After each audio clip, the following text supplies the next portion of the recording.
Hey, and welcome back to the Global Kitchen Challenge. I'm Lauren, a mom from the Midwest of the United States, trying to cook a meal from every country in the whole world. This is our 5th country. Yes, we are officially more than 2% of the way through our challenge. On this episode, we're going to be traveling to North Korea. I'm really excited to share with you the experience that my family and I had of learning a little bit more about this mysterious culture beyond the headlines. Welcome back to our home at the Global Kitchen Challenge, where we're traveling to North Korea.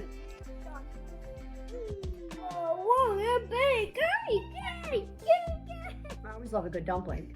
It's the time of our show where we learn where and what are we eating today. But to really understand North Korean food, we need to take a quick look at history. For centuries, Korea was a single unified kingdom, influenced by China, the Mongols, and later Japan. Under Japanese control, Koreans were forced to adopt Japanese names, language, and customs.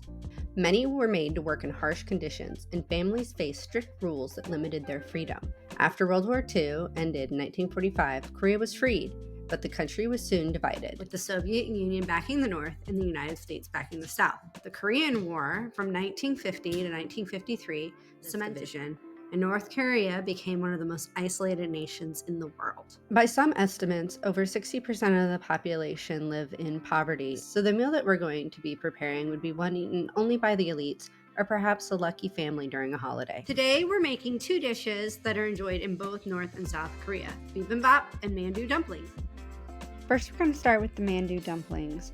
For exact ingredients and more detailed instructions, please visit my blog linked in the description. I'm chopping up this cabbage for the Mandu dumplings. You're supposed to chop it really finely, and then we're going to let it sit in the bowl with some salt for about 10 minutes and then drain out the extra moisture. That way the inside of the dumpling doesn't have too much liquid in it as it cooks. We're also going to dice up some leeks, and we're also going to chop up a few green onions. Probably just 3 of them will be plenty. So the glass noodles just came out. I tossed them with some ice to stop the cooking process, but they look so cool. I can definitely see why they're called glass. You can see through them. And they're a lot thicker than I was expecting. They're really, really, really cool looking. I wanted you guys to try this special noodle. It's a glass noodle. Look, here, you take it in your hand. Let me try. Is it good, or what do you think? You like it? We're gonna put it inside the dumplings. Is that funny? Yeah. What do you think, Drew? Do you want to try the dumplings with the noodles inside? Yeah. The glass noodles need to be diced up, and then we'll mix them up with the rest of the insides of the Mandu dumplings. Here are the core ingredients for the dumplings. I've got pork, glass noodles, Napa cabbage, and a mix of leeks and spring onions. Now I'm gonna add in the wet ingredient. It calls for soy sauce, but my middle child has a soy allergy, so I like to use coconut aminos in place of it. Since I'm not as familiar with this recipe, I'm actually going to use a measuring implement. Often I will just do things like this by sight. This is mirin. It's really good. I will add it to rice sometimes when I'm cooking it. It's just a little bit sweet. Ginger paste. This one I will eyeball. Sesame oil. It also calls for some black pepper. And mixing the ingredients up. Oh, good job. Thanks for helping. Like a little package. We're gonna press it down.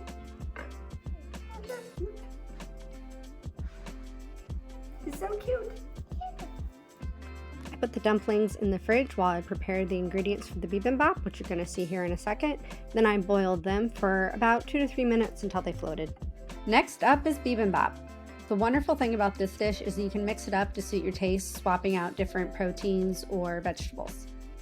My youngest really likes helping any way that he can, and I've noticed that it helps him be more interested in trying the food that we eat when he gets to help make it. One of the recipes I looked up had a shortcut to cut all the vegetables up and put it in the oven because cooking each of these obviously would be quite time consuming. so I'm gonna cheat a little bit. So I'm gonna cook up the beef. Sometimes they'll actually use raw meat. Obviously not doing that with the kids. It's a little bit hectic right at the end, trying to get all the components to come together at the same time. I'm just gonna do the eggs and then we're gonna plate everything together. I can't wait to hear what everybody thinks of the food. Well, are you excited, Drew? Yeah. Is you put rice on the bottom and then you're supposed to use the different components and put them on top with the egg on the very top. So I am going to put the kids' stuff separate because they prefer to have their food deconstructed. So let's eat. And now for the big reveal. What did we think? Good. Good? What? Does the baby like it too? Mom, Yeah? Oh, you got yolk on it? mm-hmm. Mmm.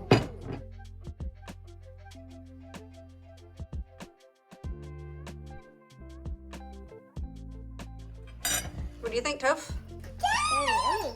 Mm-hmm. Did you help make that? Yes. Oh, Skittles.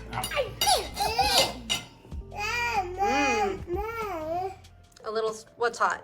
I see. You think that's spicy? It's got garlic in it. This is called Bibimbap. Did you know that it means mixed rice? So the 5 colors in the dish represent different parts in Korean philosophy, and they're about working together in harmony. So we've got the white of the egg, the red from the kimchi, the yellow from the corn, there's some black on the mushrooms, and the green of the spinach and the zucchini. Isn't that cool? I'm gonna try it.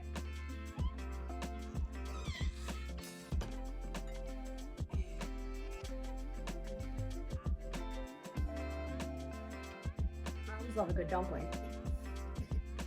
Hey, what's your favorite part of the dish? Egg. The egg, the beef? What's your favorite component?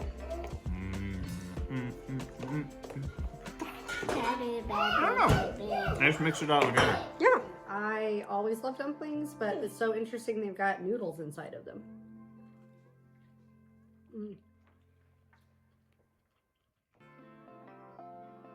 It gives it the noodles give it a really interesting texture.